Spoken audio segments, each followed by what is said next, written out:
សួស្តីកូនសិស្សថ្នាក់ទី12សង្គមឆ្នាំ2021គ្រូកែវិញ្ញាសាឆ្នាំ2025ណាចឹងកែវិញ្ញាសាត្រង់ចំណុចប្រមាណលេខ5អនុគមចឹងគេសួរ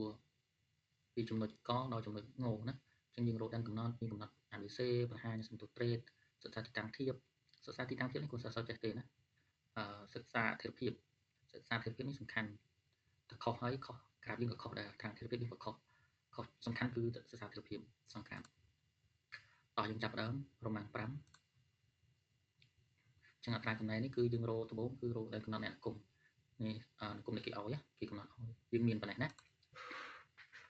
បៀបរកដែនកំណត់យើងត្រូវចាំពាក្យវិចារអនុគម n មានន័យកាលណាកាលណាពាក្យ3នេះខុស0ណាយើងសរសេរក៏បានអត់ក៏បានពាក្យ3ខុសពី0ចឹងពាក្យ3យើងគឺ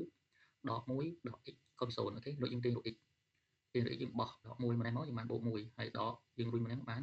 ដក1ដូចនេះដែនកំណត់យើងនេះយើងសរសេរបែបនេះក៏បាន d a លើកលែងដក1ឬក៏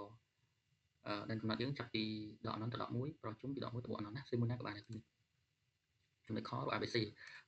នេះយើងបំលែងឲ្យវាចេញទម្រង់ងាយណាយើងបំបត្តិសញ្ញាដកនេះយើងបំបត្តិបានបើយើងបំបត្តិបានក៏អត់ទៅណាអត់អីទេចឹងខ្ញុំបំបត្តិសញ្ញាដកមានតែគុណដក1ណាដក1លើដក1ក្រោមចឹងក៏បានឬក៏ទាញដកស្រួលក៏បានយើងគិតមិនក៏បានដែរណាចឹងយើងកន្លែងដករត់ទៅបូកនេះរត់ទៅបូកកន្លែងបូករត់ទៅដកកន្លែងដករត់ទៅបូកកន្លែងបូករត់ទៅដកគិតចឹងក៏បាន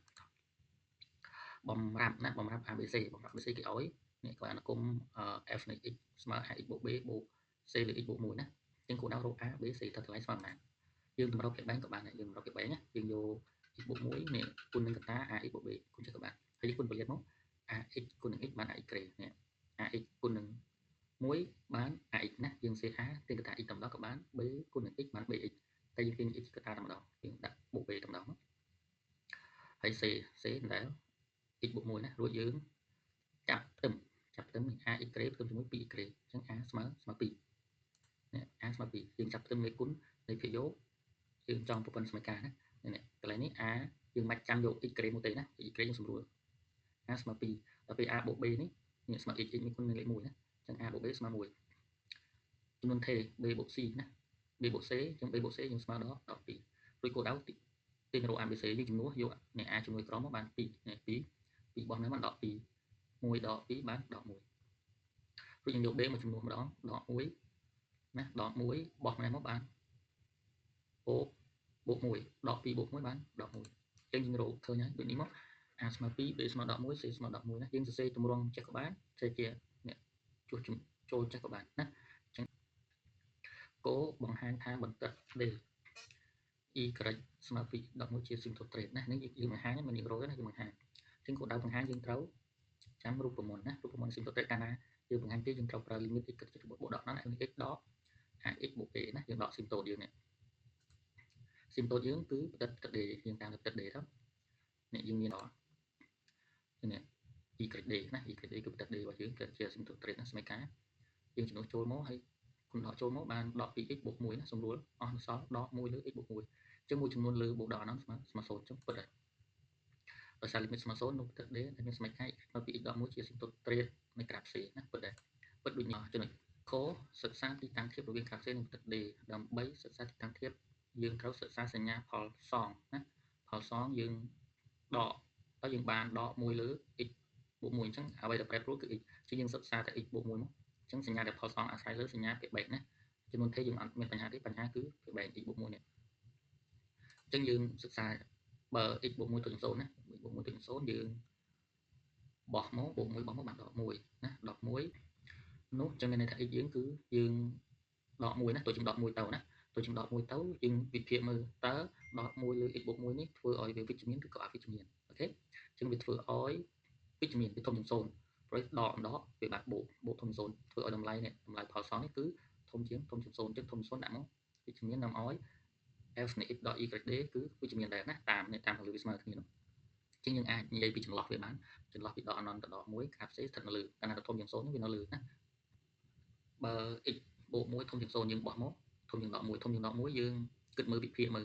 ធំជាងដក1វាប្រកាសជាដក1ទៅបូកអនន្តអញ្ចឹងដក1ទៅបូកអនន្តធ្វើឲ្យសញ្ញានេះយ៉ាងម៉េចគឺអវិជ្ជមានណាហើយបូកគុណដកអញ្ចឹងអវិជ្ជមានរហូតទៅអញ្ចឹងមានន័យថា f នៃ x ដក y d តូចជាង0អញ្ចឹងតូចជាង0គឺនៅក្រោមនៅក្នុងចន្លោះដក1ទៅបូកអនន្តក្រាហ្វ c នេះស្ថិតនៅក្រោមណាស្ថិតនៅពីក្រោមទឹក d អត់មានចំណុចប្រសពទេព្រោះអីដែនកំណត់យើងគឺលើកលែងដកមួយណាយើងអត់មានចំណុចប្រសពទេសិក្សាអធិរភាពនិងសង្ក្រាមសិក្សាអធិរភាពនេះយើងត្រូវរក derivative ណាដើម្បីសង្ត្រាំងអធិរភាពបានយើងត្រូវរក derivative គេនេះ derivative នេះគេនេះ 2x នេះបាន2 derivative 1បាន0 0យើងមិនសេក៏បាន derivative 1លើ x បូក1នេះយើងប្រើរូបមន្ត1លើ v មក1លើ v យើងបានដក v' លើ v ក្រេអូខេចឹង derivative មក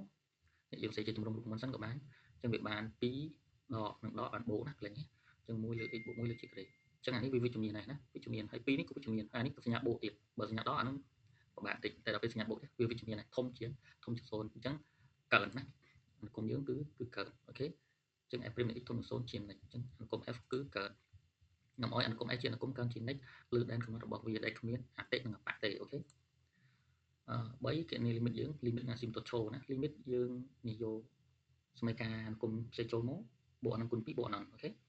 ក1មួយចំនួនលើអនន្តគឺ0ដាក់0យកតម្ដងអញ្ចឹងបូកអនន្តដក1ដក0នេះគឺបូកដកអនន្តអូខេដក1ខាងឆ្វេងយើងយកសមីការអនុគមចំណុចចូលមកយើងបានដក1គុណ2បានដក2ដក2ដក1ទៀតដក3អូខេហើយនេះដក1បូក1អញ្ចឹងដក1បូក1វាមិន0តែ0យើង0នៅខាងឆ្វេងណា0នៅខាងឆ្វេងមកដកអនន្តអូខេដកអនន្តគុណដកបូកដក1ខាងស្ដាំដក1ខាងស្ដាំដូចគ្នាចឹងដក3ដកខាងស្ដាំគឺ0ណាតែ0ខាងស្ដាំអូខេបូកអនន្តណា0ខាងស្ដាំគឺបូកអនន្តគុណដកបានដកដោយសារយើងមើលនេះ limit ខាងលើនេះណានេះ limit x ទៅ11 n x នេះស្មើបូកដកអនន្តទាំងពីរនោះគឺជា asymptote ឈរណាដែលមានសមីការ x ស្មើ11ជា asymptote ឈរនេះក្រាមហើយសង្ត្រាអធិរភាពយើងនេះចាប់ពីដកអនន្តទៅដល់បូកអនន្តតែកំណត់យើងដក1ដោយសារវាអត់មានរឹសអត់មានអតិបៈចឹងកើនជានិចគឺសញ្ញាបូកអូខេសញ្ញាបូកបាញ់ព្រួយឡើងណាបាញ់ពីឆ្វេងទៅស្ដាំគូសាគុំគូច្រឡំបាញ់ពីស្ដាំមកឆ្វេងអូខេពីឆ្វេងមកស្ដាំហើយ limit ដកអនន្តឃើញដកអនន្តដក1ខាងឆ្វេងឃើញបូកអនន្តដក1ខាងស្ដាំឃើញដកអនន្តណា limit បូកអនន្តយើងឃើញបូកអនន្តអូខេចឹងយើងអាចសង្ក្រាបបានហើយណានេះយើងរកយើងអត់តម្លៃ asymptote trace សិនមក x0 ចំនួន0នៅកន្លែងនេះមក0គុណនឹង2បាន0 0ដក1ដក1អូខេហើយ x ស្មើ1 1គុណ2បាន2 2ដក1បាន1ណាយើងឲ្យតម្លៃប្រមាណបានបញ្ហាទៅកន្លែងនេះនោះអញ្ចឹងយើងចង់ឲ្យសក្រិតកាន់តែច្បាស់នេះយើងរកចំណុចប្រសពរវាង o y យើងឲ្យ x0 ហើយ x0 នោះចំនួន x0 នៅស្វែងខាងដើមណាចំនួនតើយើងទាញរក y ស្មើដល់12អញ្ចឹង x0 y ដល់2អញ្ចឹងចំណុចប្រសព aox ម្ដងឲ្យ y0 ណាម្ដង y0 នេះយើងដោះស្រាយតាម data មកណា data ហើយយើងឃើញតម្លៃ x ប្រហែល 0.78 ហើយនឹង x ដក 1.23 ហើយពេលដែលយើងសង្ក្រាប